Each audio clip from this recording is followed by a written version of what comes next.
When people hear the word anarchy, thoughts of riots, violence, and catastrophe quickly come to mind. But when I hear the word anarchy, I envision the opposite. I imagine a utopian heaven on earth without the shackles of government control. Anarchy is true democracy. It empowers the individual to govern himself. Capitalists say anarchy won't work with confidence, as if the current system is functioning fine.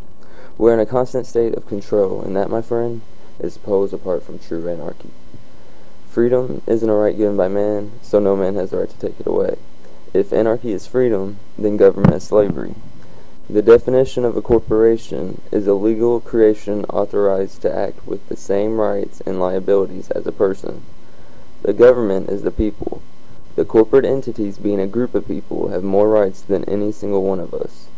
The individual is given the back seat to these corporations. They silence the minority. The government owns everything.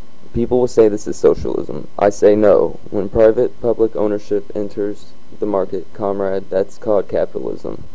The top 10% gets everything and the rest gets what's left. The divide between the rich and poor continues to grow. Corporations own the roads, the banks, and the media. They own everything down to the schools. But the most frightening aspect of this government control is they are literally profiting off of slavery. In the 1980s, the corporations started buying and privatizing the American prison system. The government oligarchy puts fine people guilty of victimless crimes in prison just to gain profit. We have less than 5% of the world's population, yet over 25% of the world's incarcerations are here in America.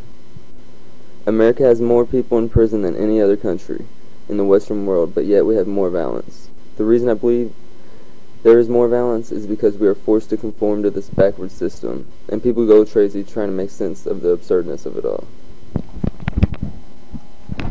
The corporations own the money, the feds loan it off with interest.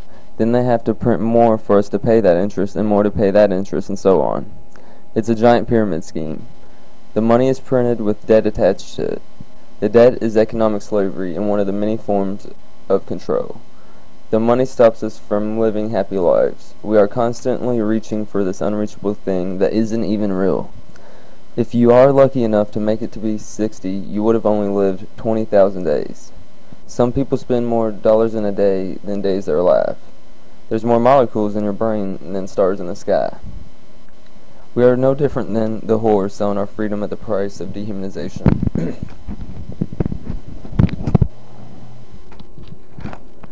The philosopher and the artist will never fully appreciate the significance of their work, as long as it is being compared to materialistic value. These words are not manifested out of anger or bitterness towards our oppressors, but from the empathy I feel towards my fellow person. People say I'm naive for believing world peace is possible. Some will even call me crazy or delusional, but I go as far as to say peace could be achieved through anarchy. Without those chains of government power, the person can choose peace for himself. Most will say world peace and anarchy working functionally is unattainable. But keep in mind, Hitler wasn't born Hitler, and Gandhi wasn't born Gandhi. They chose to be the people they were. If everybody chose love instead of fear and ignorance, I know world peace would be inevitable.